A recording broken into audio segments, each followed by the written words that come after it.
मेरे पति मुझसे 17 साल बड़े थे और मैं 21 साल की बहुत ज्यादा गोरी और भरे बदन की बहुत ही खूबसूरत लड़की थी। मुझे जो देखता वह दीवाना हो जाता। और मेरे पति देखने में बहुत लंबे चौड़े थे और उनके सर पर बाल भी नहीं थे। उनका बर्ताव मेरे साथ अच्छा नहीं था, वह हमेशा से मुझसे नाराज ही रहते थे। शादी की पहली रात को उन्होंने मेरे साथ जो किया वह अच्छा नहीं था। मेरे खून निकल रहा था और वह कमरा छोड़कर चले गए। उन्होंने पलटकर भी मेरी तरफ नहीं देखा। जी हाँ दोस्तों, ये बात उस समय की है जब मैं ग्रेजुएशन में पढ़ाई कर रही थी। मेरी बड़ी दीदी को लड़के वाले देखने आए थे। उन्होंने मेरी दीदी को पसंद कर लिया था और शादी फिक्स कर दी थी। मेरे माता पिता और हम लोग भी बहुत खुश थे इस शादी से। यह हमारे घर की पहली शादी थी। हम सब लोग बड़ी धूमधाम से शादी की तैयारियों में लगे हुए थे। आखिरकार शादी वाला दिन आ ही गया। घर पर बारात आ गई, मंडप में दूल्हा बैठ गया और लड़के वालों ने कहा जाकर दुल्हन को बुलाकर लाओ। हम सब लोग अपनी दीदी को बुलाने उनके कमरे में गया, लेकिन जब कमरा खोलकर देखा तो हम सब लोग हैरान रह गए।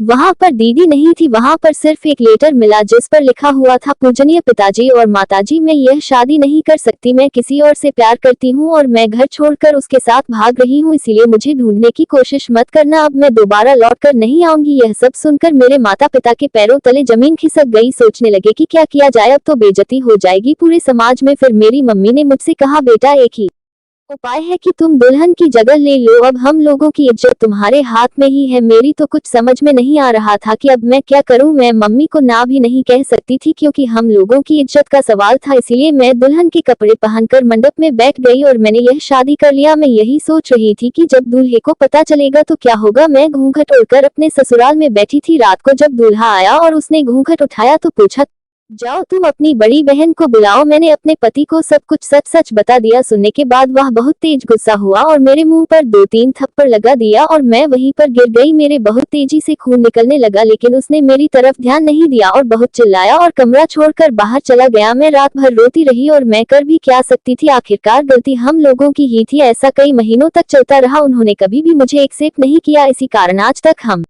लोगों का कोई बच्चा भी नहीं है। मेरे पति बहुत अमीर थे, उनके पास पैसा दौलत सोना चांदी बहुत है, लेकिन बस हम लोगों के पास सुकून नहीं था। हम लोग जब भी बाजार जाते थे तो लोग मुझे उनकी बेटी समझ लिया करते हैं, या देखकर वह मुझसे और भी ज्यादा जल जाते थे। इसीलिए वह मुझे कभी भी अपने साथ लेकर नहीं जाते थे। एक दिन मैंने पड़ोस में एक लड़के को देखा जो मुझे घूर रहा था। मैंने जब ध्यान से उसको देखा तो यह वही लड़का था जो मेरे साथ मेरे क्लास में पढ़ता था। उसका नाम रोहित था। हम लोग कभी एक साथ बैठकर बात कर लिया करते थे। मेरे पति से तो मेरी हमेशा लड़ाइयां ही होती थी। पूरा मोहल्ला हम लोगों पर हंसता था और हम लोगों की लड़ाइयों को देखकर मजे लेता था, लेकिन केवल रोहित ही था जो मेरे दुख दर्द को समझता था। एक दिन मैं और रोहित घर के बाहर खड़े होकर बात कर रहे थे, तभी अचानक मेरे पति आ गए और उन्होंने हम दोनों को देख लिया। वह मेरे ऊपर बहुत चिल्ला रहे थे और मुझसे लड़ाई कर रहे थे। मैंने उनसे कहा कि मैं अब कभी उससे बात नहीं करूंगी, लेकिन वह मेरी बात सुनने को तैयार नहीं थे। बहुत जोर जोर से चिल्ला रहे थे जिसकी वजह से उनका बीपी बहुत हाई हो गया था। वह चिल्लाते हुए जीने की तरफ जाने लगे, तभी उनका पैर फिसल गया। वह जीने से फिसलकर सीधा नीचे गिर पड़े। मेरी तो समझ में नहीं आ रहा था कि अब मैं क्या करूं। मैंने सोचा क्यों ना राहुल की मदद ली जाए, कोई और मोहल्ले वाला तो मेरी मदद नहीं करेगा। इसलिए मैं तुरंत ही अपने पड़ोस से राहुल को बुलाकर लाए और हम दोनों तुरंत उनको हॉस्पिटल ले गए। हॉस्पिटल ले जाने के बाद डॉक्टर ने मुझसे कहा कि आपके पति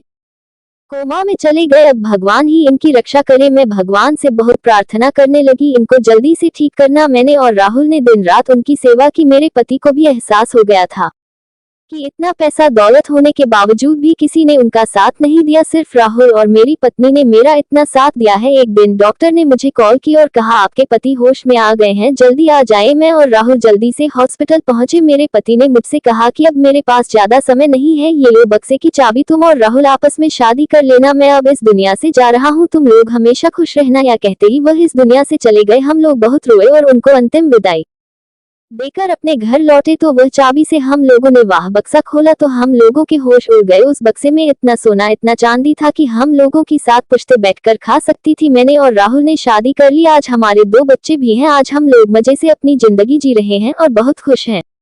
दोस्तों, अच्छे इंसान के साथ हमेशा अच्छा ही होता है। जिंदगी में आप सिर्फ भलाई करते रहिए, वह भलाई का फल आपको एक दिन जरूर मिलेगा। एक नई कहानी के साथ आपसे फिर मिलने जरूर आऊंगी। धन्यवाद दोस्तों।